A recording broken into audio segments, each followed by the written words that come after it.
no doubt the better option.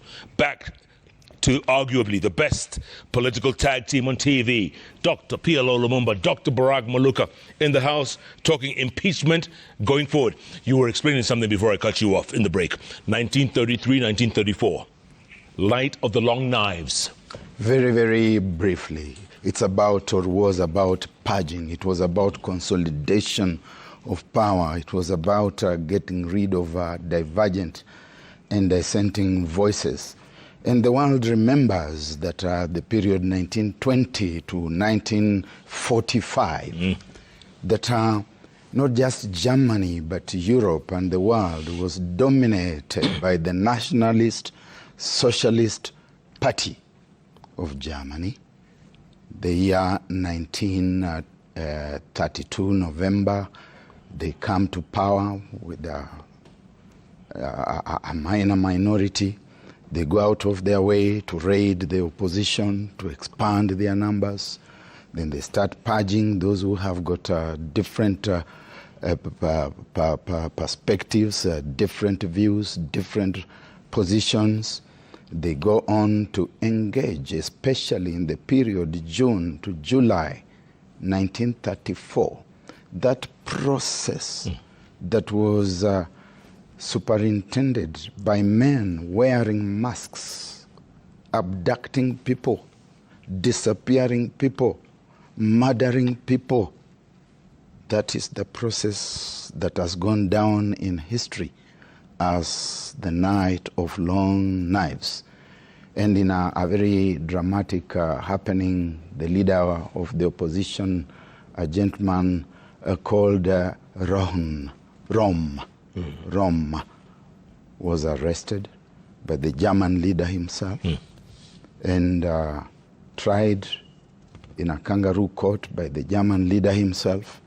And he was sentenced to either commit suicide or to be shot, firing squad. Of course, he rejected committing suicide, and he was shot down by the kind of shadowy characters that we are seeing around. The other day we were telling the good man from my village, what is his name?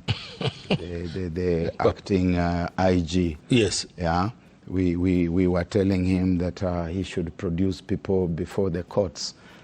What people was he going to produce before the courts when the people arresting them were not under his command? That there's a parallel command. So this purging, to bring it back to the impeachment that we are talking about, is about consolidation of power. It's about the creation of a strong leader, and a strong leader who himself whips people into line. The way you are saying that everybody is standing up and is saying, I vote yes. I vote yes. And as they are saying, I vote yes, Big Brother is watching you. PLO, is this Daniel Arap Moi 2.0? Perhaps there are parallels in many ways, because as Barack says, there is a consolidation of power. And things are happening in a manner that is very interesting. He's talked about, and we've talked about, the Night of Long Knives. You can also compare this to what happened in Haiti, Jacques-Claude Duvalier and the Tonton Macoute. And the whole idea is that you are trying to consolidate. And one of the things that we must not lose sight of, if you talk about the opposition, do you see in some way the re-emergence or the reassembly of what used to be the Pentagon? Oh, yeah. You can see that. Absolutely. So that if you look at the deputy president, in some ways is an outsider.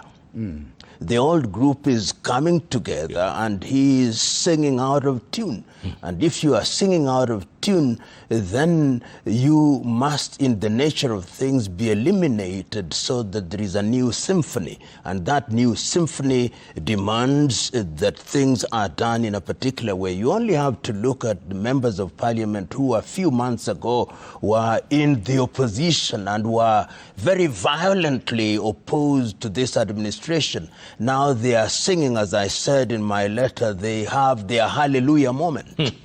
And in that hallelujah moment, the head of state now can do no wrong. And that in itself is telling. And when you ask the question, there is a rehash of what we have seen before, a rehash of a system that brooks no nonsense, a system that wants everybody to sing the same song, and if you don't sing the same song, then you will be dealt with and dealt with firmly. And remember that the opposition that has been incorporated, some of the members declared themselves that they are cows and that they do the bidding of their leader, and their leader is alive and well in the new dispensation. Speaking of your letter, PLO, you wrote a letter to the president, and you've done that before. Yes. You wrote a letter to the previous former president, Uhuru Kenyatta, and now you sent a letter to this president. And basically what you said is Kenya is headed in the wrong direction. That's what you said, right? Yes. That's the essence. In a nutshell. In a nutshell. In a nutshell. Yeah. And my view is... And this was before the impeachment, by the way. This was before the impeachment. Yeah. And the gist of my message is that when you are in a hole, you stop digging. And when you have a citizen who comes out and out of patriotic duty says, let us hold. And I remember this. When I was writing the letter, I remember the night of the killing of Julius Caesar and the letter written by a man called Artemidorus. And he's saying, he's telling his leader that there are things that are happening in the country which deserve attention. You are telling your leader that the lecturers are on strike, that the teachers are on strike, that the workers in the counties have not been paid. You are telling your leader that agriculture is not doing well because of fake fertilizers. You are telling your leader that our airport is being leased out or being sold in a manner that is not proper. You are telling your leader that interest rates are not favorable to the business environment. You are telling your leader that the leadership in the neighborhood is not happy with Kenya and we are losing our national leadership position, and that therefore there is a time for reflection, not a time for orgastic chest thumping by acolytes.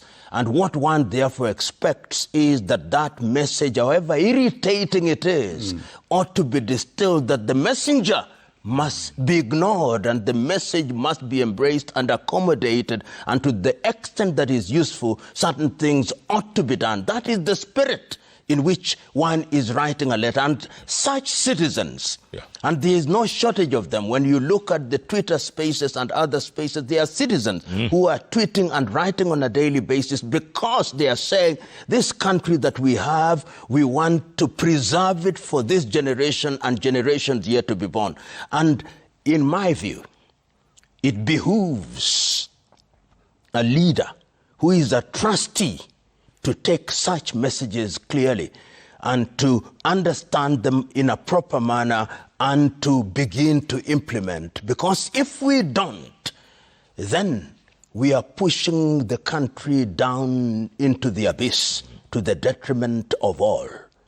That is the spirit. And we're doing it eyes wide open. We are walking as if we are somnambulists, sleepwalkers, and we are moving as if we will be spared. When the Titanic sinks, all in the first class and in the decks will go down. There are no lifeboats. No. By the way, any response from State House, from Ikulu? I didn't expect it, but I believe that the message has been received. Barack, I have a question from Fred Obachi Machoka. Good. The blackest man in Black Africa. Very good. And his question, I hadn't thought of this, but it's a really good question. He says, assuming the impeachment fails, right? What happens then? In other words, let's say if it doesn't pass muster, I think he needs 17 votes from 17 votes to defend him or something from Senate. I'm not sure. Perhaps slightly more, but Okay. I think let us address the material question regardless. First, from where I sit, I reflect from, and I speak as Barack, as a Kenyan citizen, as an observer of the social and political scene. I imagine that there isn't much merit in pushing this thing beyond where it has reached. If I were one of the deputy president's advisors, I would tell him, and this is my honest opinion, having watched him on Monday and having watched him yesterday on Tuesday, that he has made his case, he has made his point. First of all, he was actually taken to the court of public opinion unheard. He had not been given the opportunity to state his side of the argument, and the public was being invited to state whether he should be impeached or not be impeached on the basis of a one-sided argument, and he thought it wise. And I take this view that his meeting on Monday, his press conference on Monday, was well advised. It was well advised because, as we have said, this matter was a fait accompli. Ab initio. And therefore, the only useful thing to do was to make the public to get a clear picture of the other side of that story. And he gave that picture pellucidly on Monday and yesterday. The celerity of mind was there, the felicity of diction was there, the coherence of substance was there, the substantiation of fact was there. And we would say with the poet that the deputy president rode a coach and 12 horses through the impeachment motion. But it did not matter. And it will not matter going forward. In any event, if the impeachment does not work, and your boss does not want you to be his deputy, and you are in that space where he's the one who allocates functions to you, roles to you, you probably don't need to stay there.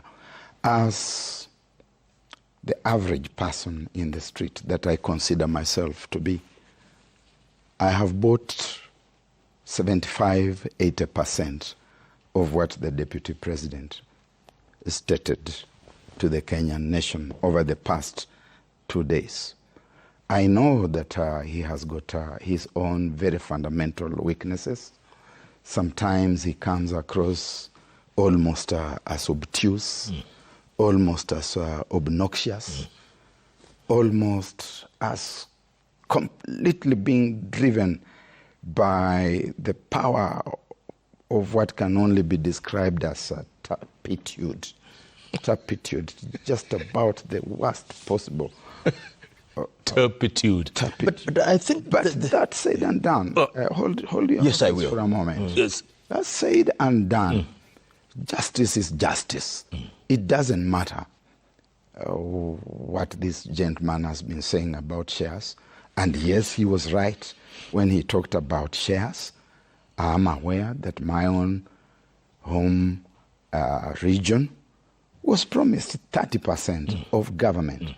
Now, 30% of government, and it's written very clearly to ANC and Ford Kenya, and if you are doubting that it's about Western Kenya, and I saw somebody trying to inveigle the public and saying there's Ford Kenya, I don't know where and where and where. There are other clauses which the MPs have been very conservative about.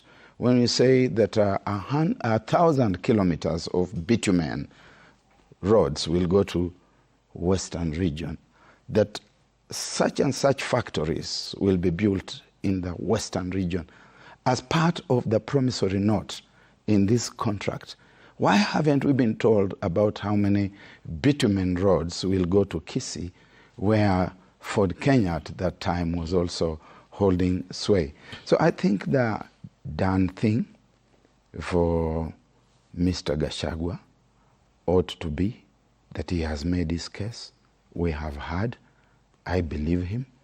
And if I believe him, I'm sparing 20 to 25% of the marks because of the secret and disclosed things which he agreed on with his boss.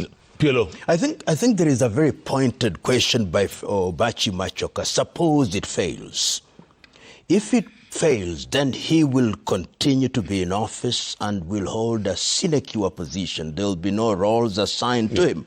Yeah. But I believe he thinks that to remain in office is also immunizing himself against other pains that could be visited against him. Because there is the fear that once he leaves office, then he will be open to be punished by different institutions. So that, I think, is one of the things that plays in his mind. He could also go into oblivion so that politically he will be dead. So it is important for him, as I see, that if it fails, he'll continue to be there, he'll continue to attend rallies, he'll continue to appear to hold some power, which power will keep him in the public arena, and in many ways, as I've already indicated, will immunize him against prosecution. And I'm not saying that he's immune from prosecution, but the fact that he holds that office, people will be slow, and institutions will be slow to go after him. But as Barack has rightly said, I think the determination is there. And even if what he says is right, nobody is interested. You can see that the Parliament was not interested in his side of the story. I don't think, and I don't want to anticipate this debate, but the enthusiasm that I see on the part of the Speaker of the Senate tells me that there is need, that Dracula is waiting. And they want to eat him alive, as it were.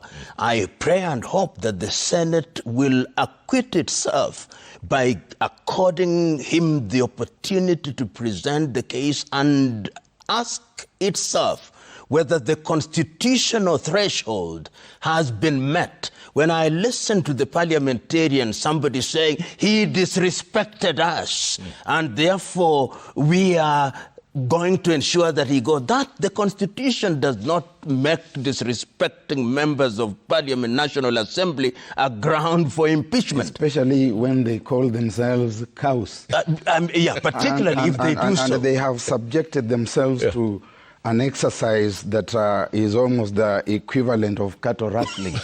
That they've been rustled. They rustled. And from one camp and headed into another camp. And even the decorum with which some of the members of Parliament, members of the National Assembly conducted themselves. In an impeachment process, I would have loved to see the Speaker of the National Assembly give due weight to some of the things that the individual, Mr. Gachagua, was putting on the table. But you could see the impatience on their faces when he's playing the video to say that these offenses that I'm being accused of have been committed by others without consequence. Why is it that I'm the one who is receiving the arrows? They are not interested. And Fred, the position is, if he survives, but I think he has the chance of a snowball in hell. Absolutely. Speaking of video he was using, did you notice it was all Citizen television footage? You noticed? You are doing not good lost work. on me. You are doing good work. I don't know whether he speaks well to you or he doesn't. I'm just saying. No, you are doing good work. just saying. You're doing great work. Speaking of which, this is what he once said. I think he was saying, you know, what I'm doing, I'm just emulating what my boss is doing. I think that's a soundbite. Yes. Monica, do we have it? I'm sorry, Mr. Speaker. If the House took it that I say the House is a theater of the absurd, I was talking about this specific charge of undermining devolution by holding meetings to fight alcohol to be discussed in this House. That, to me, is what I thought that moment. If it's 5 minutes or 10 minutes, that will be the theater of the absurd. President William Ruto, my boss, and I have been calling out senior government officials when they fall short of expectations. The Director General of the National Intelligence Service is no exception. He's not above the law. he's accountable to the people of Kenya for his performance.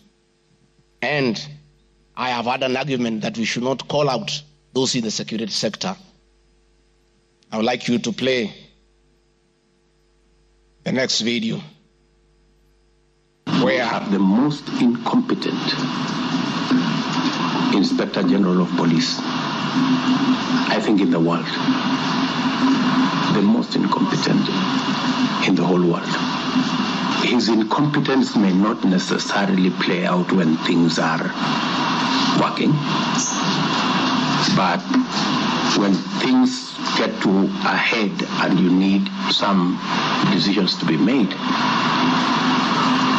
I can tell you for sure, the gentleman we have as an IG cannot make any decision. Honorable members, that was President William Ruto as Deputy President, criticizing IG Mutiabai, DCI Kinoti. Rigathi Gachagua has learned his job from his boss.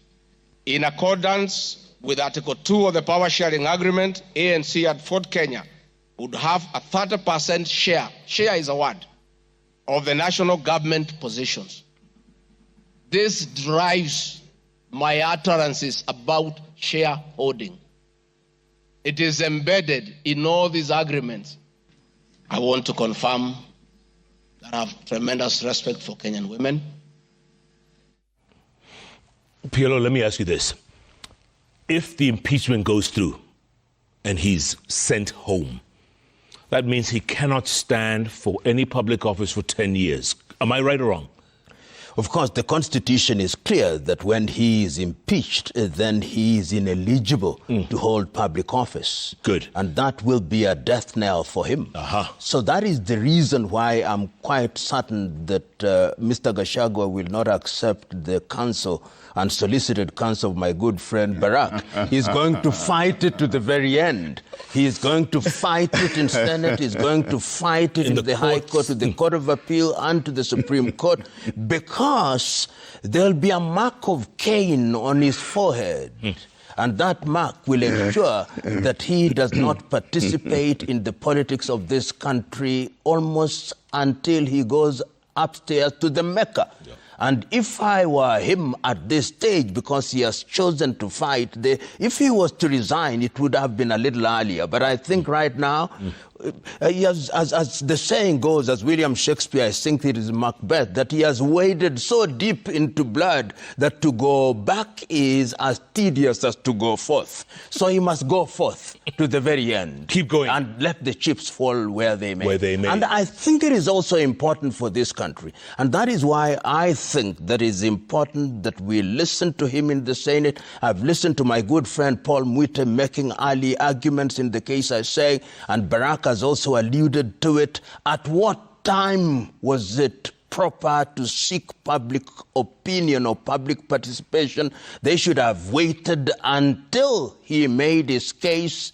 on the floor of the National Assembly, so that the people will have heard him and heard the mover of the motion, but they put the cart before the horse. And as we said a little earlier, the choreography was a choreography that was designed to achieve an end, which end has been achieved in the National Assembly.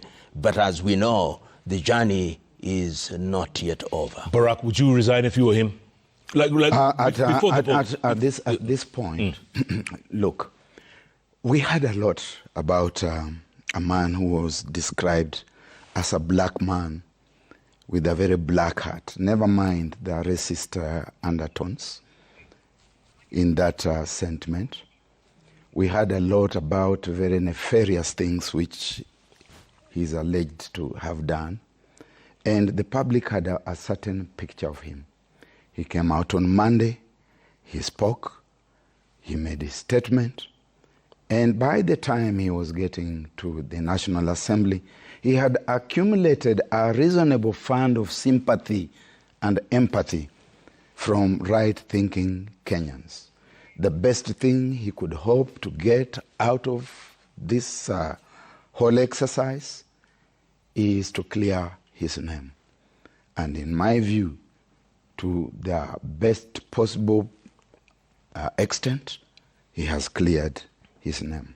I don't know which. You look at, I don't know what you were watching, Barack. I don't know what you were watching. 282 people. It doesn't matter if you are talking about voting automatons that are mobilized Muppets that are sitting on the strings of the puppeteer, and he's pulling the strings, and people who have been saying that I'm not going to vote yes are voting yes. Did you just call them Muppets? Yeah, of course, they're Muppets or puppets.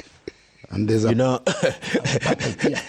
when my good friend, and I'm using the word friend rather loosely, I've never met the deputy president at all, says that it is a theater of the absurd. It is a theater of the absurd. If you look at the conduct of the members, they were not conducting themselves with due decorum. And I am suggesting that what Barack is saying has merit only in an environment where truth is given pride of place. But these were individuals who had taken a position. And there is a beautiful Kiswahili saying, anaye kutusi hakuchagulii tusi.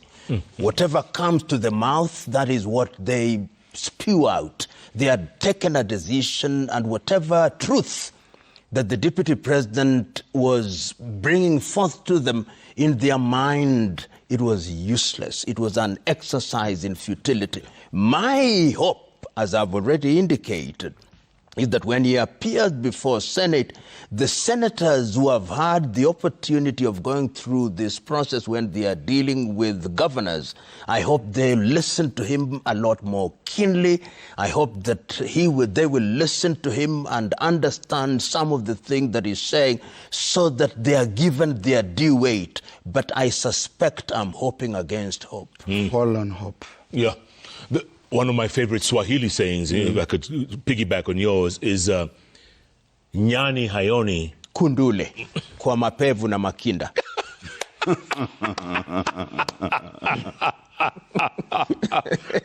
You know, he just nailed it.